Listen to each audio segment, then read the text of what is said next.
അത് ശരി, വന്ന് അന്തപുരത്തിലായോ ശയനം? ഇയാളിതുവരെ പോയില്ലേ?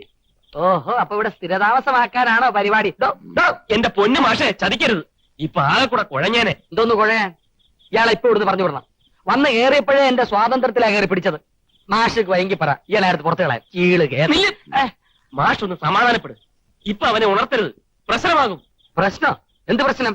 നല്ല ഉറക്കത്തിന് വിളിച്ചുണർത്തിയാൽ വയലന്റ് ആവും, പിന്നെ പിടിച്ചാ നിൽക്കൂല. നിക്കണ്ട, ഇറങ്ങി പോട്ടെ. ഇയാൾ വയലന്റ് ആയാൽ അതിനേക്കാൾ ഞാൻ വയലന്റ് ആകും. മാഷന്റെ ക്ഷമയെ പരീക്ഷിക്കരുത്. വരണോനും പോനോനും ഒക്കെ കയറി ഇറങ്ങി നിരങ്ങ. ഇതെന്താ സത്രമാണോ? ഇതൊരു പ്രത്യേകതരം സൂക്കേടാണ്. ഈ സൂക്കേടിന് മരുന്ന് എന്റെ ഉണ്ട്. മാഷ പറയുന്നേ. ആഹാ,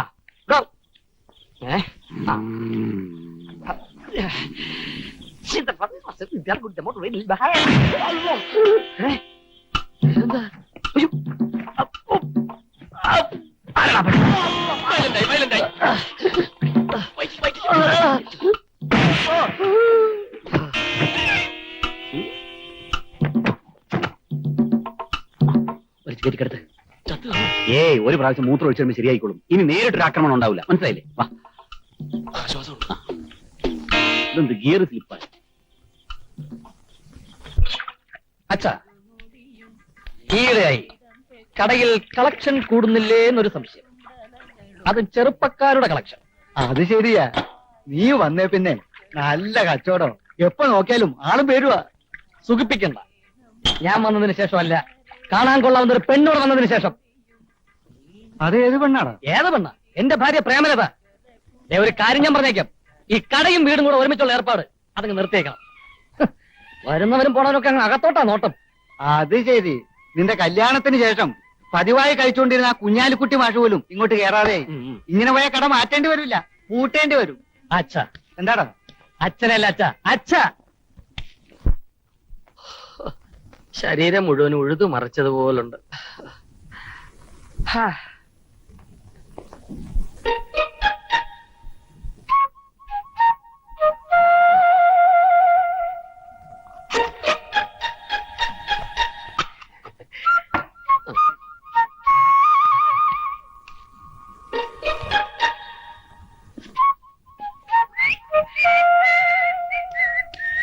ഇന്ന് ലീവായിട്ട് മലയാളം മാഷ എങ്ങോട്ടാ രാവിലെ? അത്യാവശ്യമായിട്ടൊരു സ്ഥലം വരെ പോകാനുണ്ട്. ഒരത്യാവശ്യം.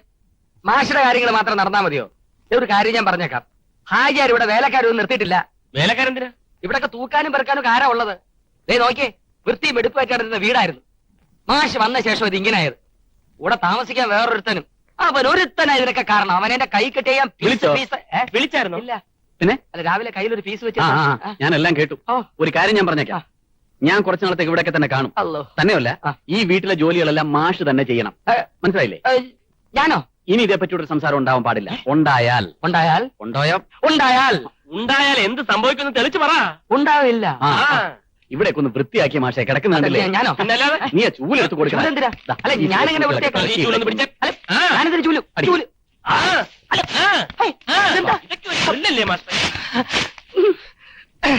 ഇവനൊക്കെ നമ്മൾ വരച്ച വരെ നിർത്തൂലേ? കാശ്മീരികളും കാണട്ടെ നിന്റെ ഈ സൗന്ദര്യം.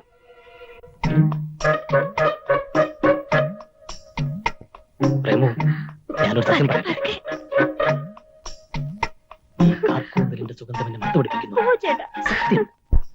ഇവനെന്തിനായി മുടി പിടിച്ച് കളിക്കുന്നേ? അവൻ പട്ടാളത്തിൽ വല്ല ബാർബർ ആയിരിക്കും. അവന്റെ ഒരു ശൃംഗാരം. നമുക്ക് കുറച്ച് കഴിഞ്ഞാൽ അതാ നല്ലത്.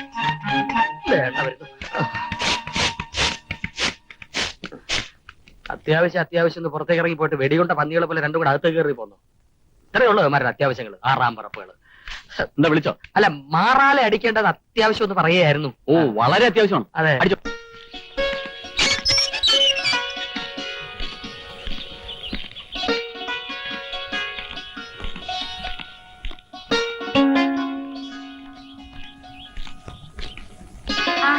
ആരാ ഇത്?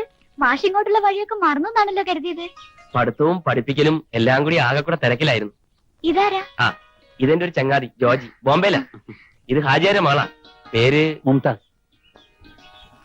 അല്ല, അത് പിന്നെ ഫേസ് കട്ട് കണ്ടപ്പോ തോന്നിയതാ ഞാൻ ഇവനെ ഇങ്ങോട്ട് കൊണ്ടുവരുന്നതിന് മുമ്പ് ആചാര്യെ കുറിച്ചും ഫാമിലിയെ കുറിച്ചും ഒക്കെ ഒരു സ്റ്റഡി ക്ലാസ് കൊടുത്തിട്ടാ കൊണ്ടുവന്നത്. അതാ അല്ലേ? അതെ അതെ.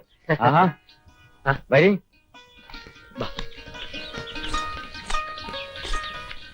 ചെരുപ്പൂരി നേരത്തെ ഊരി. മോള് ചായ എടുക്ക്. ഉം. മേനോ മാഷ് പറഞ്ഞ ഞാൻ അറിഞ്ഞത് കുഞ്ഞാലിക്കുട്ടിയുടെ ഒരു ചങ്ങാതി ബോംബെയിൽ നിന്ന് വന്നിട്ടുണ്ടെന്ന്. ഇരിക്കെ. എന്താ പേര്? ജോജി. ബോംബെയിൽ എന്താ ചെയ്യണേ? ജോലി അന്വേഷിച്ച് ബോംബെ വരെ എത്തിയതാ. ഇതുവരെ ജോലിയൊന്നും അങ്ങനെ ആയിട്ടില്ലല്ലേ? അതെ. ഞങ്ങൾ ഒരുമിച്ചായിരുന്നു ബിഎഡിന്. മാഷാവാന്നുള്ളതായിരുന്നു ഞങ്ങൾ രണ്ടുപേരുടെയും ആഗ്രഹം. ബിഎഡിന് എന്തായിരുന്നു വിഷയം? മലയാളം. ഒരു മലയാളം മാഷ് പിരിച്ചുവിട്ട ഒടുവിലേക്കാണ് കുഞ്ഞാലിക്കുട്ടി നിയമിച്ചത്. ചായ കുടിക്കുകയും കുടിക്ക്.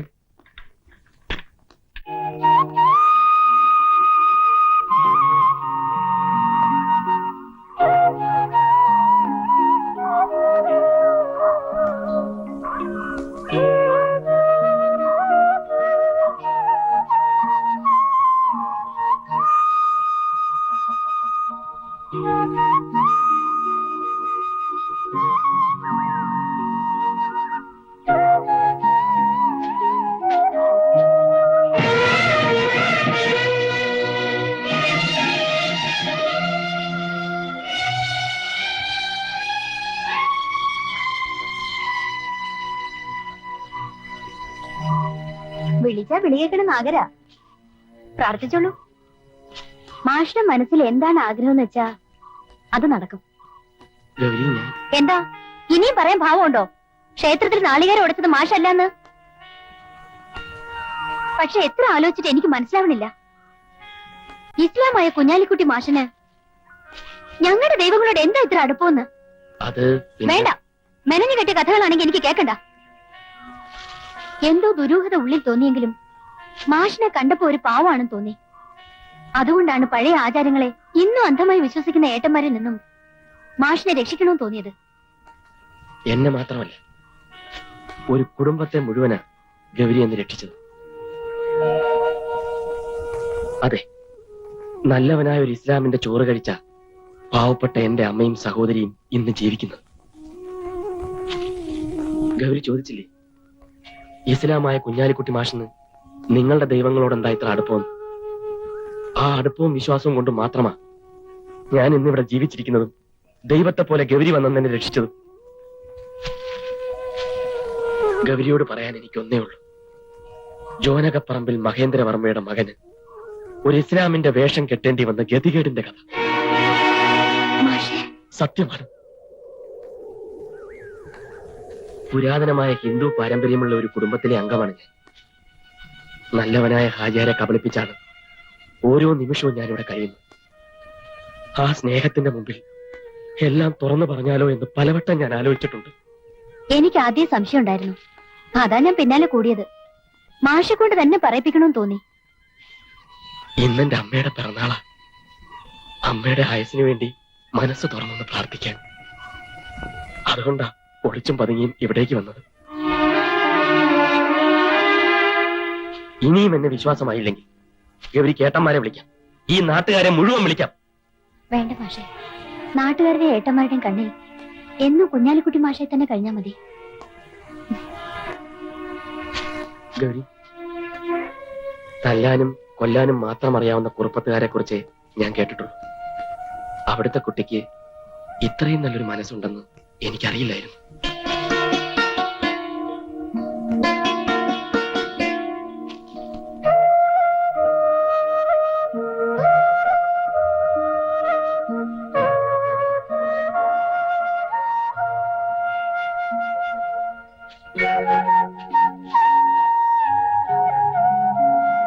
കുന്നത്ത് തറവാട്ടുകാരെ കുറിച്ച് ഇന്ന് തന്നെ ഒന്ന് അന്വേഷിക്കണം. അത് അന്വേഷിക്കാൻ അറിയാവുന്നല്ലേ.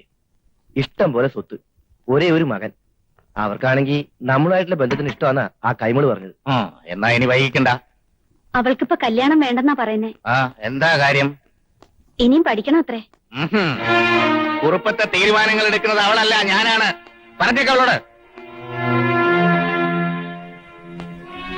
കുറുപ്പത്തെ പെൺകുട്ടിക്ക് രജിസ്റ്ററിൽ ഒപ്പിടാനുള്ള പഠിത്തം മതി. അത് നിനക്കൊണ്ട്. KTPTUC കമ്മിറ്റി പിളർന്നു, യോജിപ്പിക്കാൻ നേതാക്കന്മാർ ആവോ?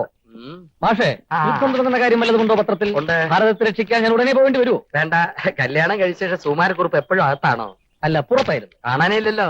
പുറത്ത് കുറച്ച് വിരുന്നുകളുണ്ടായിരുന്നു. ആ. ഈ അയൽക്കാരേക്ക് ഒന്ന് പരിചയപ്പെടാമെന്ന് കരുതി. അതാണല്ലോ സാമാന്യ മര്യാദ. ഇതേതാ സാധനം? എന്റെ ഭാര്യ പ്രേമലത. ഓഹോ, ഞാൻ ഡ്രില്ലിയാര് അലിമാഷ്. ഞാൻ അലിയാര് ഡ്രിൽ മാഷ്. വരൂ. സിസ്റ്ററെ, ഭർത്താവിനെ പൊക്കി പറയാണെന്ന് വിചാരിക്കട്ടെ. കല്യാണം കഴിച്ച ശേഷം സുമാരക്കുറിപ്പ് നല്ല താടി ചുരുണ്ട് കൊഴുത്ത് വെളുത്ത സുന്ദരനായല്ലേ? അതെ. പ്രേമലതയും ഇത് മഴമേഘങ്ങൾ കാത്തു കഴിയുന്ന വേഴാമ്പൽ ഒരു തുള്ളി ദാഹനീരിനായി എത്രമാത്രം കൊതിക്കുന്നുവോ അപ്രകാരം സ്വന്തം മകനെ കൺകുളിർക്ക കാണുവാനുള്ള അടക്കാനാവാത്ത അഭിവാഞ്ഛയുമായി ആ പിതാമഹൻ രക്തം തളം കെട്ടിക്കിടക്കുന്ന യുദ്ധഭൂമിയിലേക്ക് കടന്നു വന്നു. ചതിവിന്റെയും ആത്മാർത്ഥതയില്ലായ്മയുടെയും പൊള്ളയായ മുഖം ആ പാവം പിതാവ് കണ്ടില്ല. അസ്സലാമലൈക്കും. നിങ്ങളാ? വരി വരി. മകനെ കാണാൻ കൊതിച്ച അച്ഛന്റെ ഹൃദയവേദനയും വ്യഥയും എപ്രകാരം ഉണ്ടാകുമെന്ന് മുൻകൂട്ടി ദർശിച്ച ഭഗവാൻ കൃഷ്ണൻ അർജുനനോട് ഇപ്രകാരം പറഞ്ഞു. മാഷേ, ഹാജരി വിളിക്കണം. ഞാൻ പോരാ. എല്ലാവരും പുസ്തകം അടച്ചു വെച്ചിട്ട് ഞാൻ ഈ പറയുന്ന ചോദ്യങ്ങൾക്ക് ഉത്തരം എഴുതാമോ എന്ന് ശ്രമിക്കുക. ചോദ്യം 1. ആ പിതാമകൻ സ്വന്തം മകനെ ഈ അവസ്ഥയിൽ കണ്ടാൽ എന്ത് പ്രതികരണമാണ് ഉണ്ടാവുക? ചോദ്യം 2. ആ യുദ്ധഭൂമിയിൽ അദ്ദേഹത്തെ ആശ്വസിപ്പിക്കാൻ ആര് തയ്യാറാകും? ആരും തയ്യാറായില്ലെങ്കിൽ എന്തുകൊണ്ട്? അത് ഞമ്മടെ മോനായത് കൊണ്ടാണ്. പിന്നെ ഉജിരില്ലാണ്ടിരിക്കുവോ? ഓന് ഞമ്മടെ മതഗ്രന്ഥത്തിൽ മാത്രമല്ല, ഹിന്ദുക്കളുടെ മതത്തിൽ നല്ല പിടിപാടാ. സത്യം പറഞ്ഞ ഇങ്ങളിത് പറയണ കേട്ടപ്പോ നമ്മുടെ മനസ്സങ്ങ് നിറഞ്ഞ് ദുബായി പോണം നമ്മളോട് വാശി പിടിച്ചിരുന്നവനാ. ഇങ്ങോട്ട് വരാമെന്ന് സമ്മതിച്ചപ്പോ ഇത്ര ശോഭിക്കുമെന്ന് നമ്മൾ നിരീക്ഷില്ല. ഓരോ ഘട്ടത്തിലും ഇങ്ങളെ പറ്റി വലിയ കാര്യങ്ങളാണ് പോയി എഴുതുന്നത്.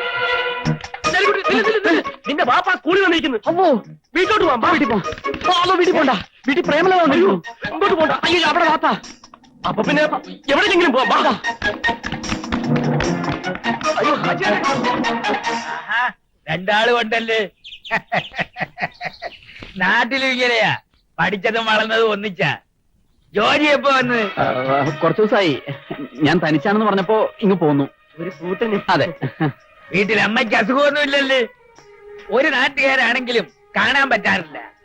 കത്ത് വരാറുണ്ട്, പക്ഷെ മറുപടി അയക്കാൻ ഭയങ്കര മടിയാ. അപ്പൊ എന്റെ സ്വഭാവം തന്നെ അവനും.